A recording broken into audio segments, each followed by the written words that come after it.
घर में भीषण आग लग गई है। घर में सो रहे बुजुर्ग दंपत्ति की मौत हो गई इस आग की वजह से। धुएं से पति पत्नी बेहोश हो गए थे। हॉस्पिटल में इलाज के दौरान दंपत्ति ने दम तोड़ दिया।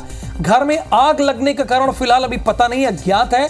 फायर ब्रिगेड की टीम आग बुझाने में जुटी हुई है।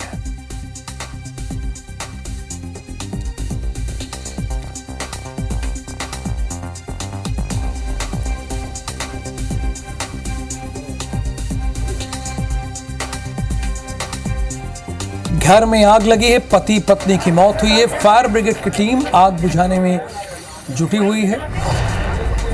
घर में आग लगने का कारण फिलहाल अभी तक पता नहीं चल पाया, लेकिन फायर ब्रिगेड की टीम आग बुझाने की कोशिश कर रही है।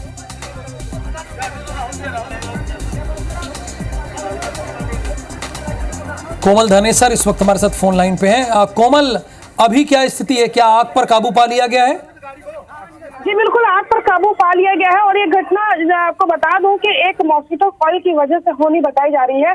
बुजुर्ग दंपत्ति हाउसिंग बोर्ड के इस घर में जो पीछे आप देख रहे हैं वो घर में वहां पे रहते थे और कल रात में आग लगी होनी ऐसा बताया जा रहा है कि जब सुबह मॉर्निंग वॉक करने कुछ लोग निकले तो घर से धुआं निकलता हुआ देखा गया और जब लोग मिलकर के घर के अंदर पहुंचे तो दोनों बुजुर्ग वहां बेहोशी की हालत पड़े हुए थे। और जो चेरियन वर्गीस जी हैं वो पलंग पे थे और उनकी पत्नी जॉली है वो जमीन पे गिरी हुई थी। तो जो मोहल्ले के कुछ लोगों ने उन्हें बाहर निकाला। उनकी सांसें उस समय नहीं चल रही थी तो तुरंत हॉस्पिटल लेके गए, जहां पर उन्हें मृत घोषित कर दिया गया। इसी बीच फायर ब्रिगेड को भी बुलाया गया। फायर ब्रिगेड भी पहुंची और आग बुझाई गई। हालांकि आग एक ही कमरे में लगी थी और बाकी अन्य कमरों में आग फैल सकती थी, लेकिन लोगों ने जब टाइम पे देख लिया तो फायर ब्रिगेड पहुंच चुकी थी। और हमारे साथ सन्नी भी है जिसने उन बुजुर्गों को बाहर निकाला था। सन्नी, क्या घटना हुई? लगभग दीदी 7 बजे हम लोग को पता धुआं दिखा। हम लोग यहाँ आए, सुबह टहल रहे थे तो धुआं पता चला कि धुआं निकल रहा है घर से। मेरे बड़े भाई के छोटे बेटे उनके दोस्त हैं तो उनको फोन लगाया कि तेरे घर से धुआं निकल रहा है। तो वो बोले कि यार तुम लोग अंदर चले जाओ, देखो मम्मी पापा अंदर हैं। तो हमने दरवाजा तोड़ा और देखा तो धुआं की लपटें इतनी तेज थी कि हमारे को अंदर जाने का नहीं हो पा रहा था, सफोकेशन हो रहा था। लेकिन कोशिश करके मुंह में कपड़ा बांध के अंदर गए तो अंकल हम लोग को सोई अवस्था में मिले, बेहोश अवस्था में। उनको हम लोग बाहर लेके आए, एम्बुलेंस के माध्यम से स्पर्श हॉस्पिटल भेजे। फिर आंटी बगल वाले रूम में अंदर थी तो और जैसे दरवाजा खोले और खिड़की तोड़े तो आगे की लपटें और बढ़ गई। फिर फायर ब्रिगेड और यहाँ पुलिस प्रशासन टीआई साहब जब पहुंचे तो आंटी को जब फायर ब्रिगेड वाले आए तो उनकी मदद से हम लोग आंटी को बाहर निकाले।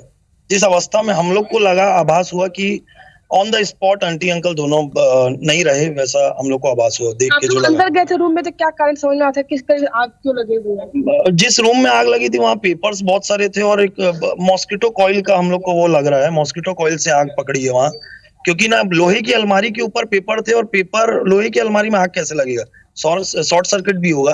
कैजुअल बात है कि लगभग हम लोग को जो लग रहा है, अब वो जो भी होगा सीन, जो क्राइम सीन वाले चेक करेंगे वो बता पाएंगे। लेकिन हम लोग को अंदाजा लग रहा है कि ये मॉस्किटो कॉइल का ही लग रहा है हम लोग को। जी बिल्कुल, आपको बता दो कि जो बुजुर्ग दंपत्ति है उनके 2 बेटे हैं, एक बैंगलोर में और एक रायपुर में। तो रायपुर में जो बेटा है वो यहाँ पहुंच चुका है, उनकी बेटी भी एक नोएडा में है। तो यहाँ पे उनके मसीही समाज से भी लोग यहाँ पहुंचे हुए हैं। फिलहाल फौरी तौर पर जो कोमल धनेसर ने उस युवक से बातचीत की है जिन्होंने सुरक्षित बाहर निकाला, उसने बताया मॉस्किटो कॉइल से आग लगी है, तो सावधानी से इसका इस्तेमाल कीजिए।